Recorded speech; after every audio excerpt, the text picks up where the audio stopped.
Hello friends, neighbors, and victims. I am Raina, your friendly neighborhood witch of what the fuck, and today I am showing you what happens when you watch too much Ask a Mortician on YouTube while you're painting. You get the blood and gore bruise pour. When I'm painting, I usually like to have something on in the background, and I've been falling into a little bit of a trap with the show Ask a Mortician on YouTube, and it sounds morbid. It is, but it's also really hilarious, and if you are a little bit on the darker side, it's really fun and I recommend it if you haven't seen it yet. And one night she was doing an episode on making a person who came in looking like this look normal again, and I thought, you know, those bruise colors are actually kind of pretty. Maybe I should try it. So I'm going to show you 4 different pours today, and they're all using the same paints and they're just done in different styles so you can see how they all turned out. All of the recipes I'm using today are the SheleeArt recipes. If you have not taken the course and you want to learn how to bloom and swipe like this, there is a discount code down in my description box, so check it out and you can learn how to do all of these things and mix your paints and so on and so forth. It's pretty rad. My pillow paint today is totally custom. I am using the SheleeArt pouring medium recipe, so that is some untinted house paint, like the base paint, and some varnish. And then I have added a couple of different paints to get to this skin tone color. So I started off with Naples yellow. I'm just using this Master's Touch acrylic because I had this. Naples yellow can look very different depending on manufacturer, so this one was closest to skin that I had in my collection, so started here. And I added a little bit of, you know, a rosiness with this. This is Amsterdam acrylic. This is Caput Mortum violet, and I cannot think of a more appropriate color for this. And then I added just a teeny bit at a time of burnt umber until I got to a tone that I thought actually looked like skin.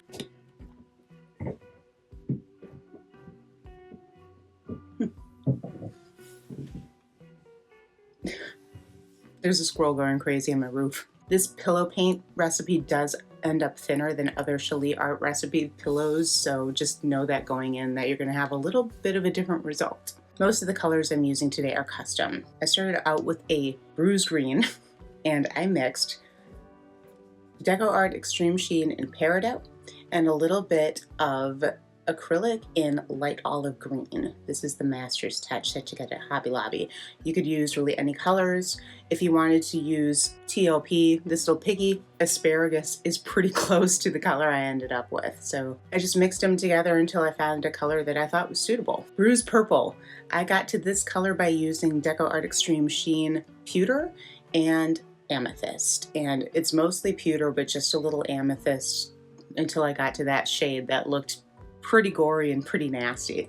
I made Bruise red using mostly DecoArt Extreme Sheen and Garnet and a little bit of pewter to get it to that sickly disgusting color. The peach color is mostly this little pigment, golden peach, and I dabbed just ever so slightly a tiny bit of the red I had already mixed up in there just to deepen it slightly. My Bruise yellow color is mostly this little Piggy in Submarine. I don't have a jar of this. I have a little sample envelope. Pretty great stuff, and I will be ordering some. I just haven't yet. And I added just a little bit of body to that with Artist Loft Metallic Yellow. Metallic Lemon Yellow. Let me be precise, right? So these two mixed together, mostly this, just a touch of this. And how do you make blood red cell activator? Artist Loft Metallic Red and Australian Floetrol. It's that simple. Just test it until you get the proper consistency. You'll have to do some testing when you do a custom pillow because you never quite know how it's going to react. So you adjust. I start with a 3-to-1 ratio of Australian Floetrol to paint and then adjust it until I get the consistency that I like.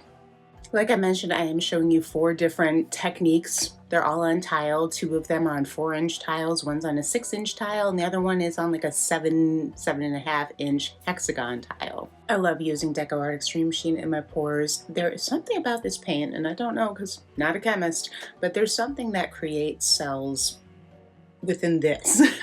It's really beautiful, really fun, and mixes really well if you're using this little Piggy. Mixes really well if you're using just other paints, but if you haven't got your hands on this yet, I strongly recommend it if you want really righteous cells. One of my favorite swiping tools for small pieces of work are playing cards, the ones that are kind of like wax coated and they're all slippery. You can pick them up basically anywhere at the dollar store, so on and so forth. I use palette knives for a little bit of details. And if I'm doing a much bigger piece, then, you know, I'll use like a big palette knife. But try playing cards. They're pretty nifty. If you want to see more off the wall and kind of morbid color combinations like this, let me know. I don't know if this is going to go over or not. It may very possibly, you know, bomb and bruise my ego. Just kidding, but not really. If you do want to see more like this, hit like, hit subscribe. Those both help me very much. And drop me a comment down below so I know what you want to see. I will try mostly anything. Don't worry, these aren't real bruises. I just had a little bit of fun with a couple of different eyeshadow palettes I have, and today is Halloween. Happy Halloween, blessed Samhain. If you celebrate, don't be afraid to let your inner freak flag fly. And your darker side show when it comes to painting. It's so much fun and liberating, and if you get hooked on a TV show and you start painting based on that, let me know. I want to see what you do. So take care, don't die, and we'll see you next time.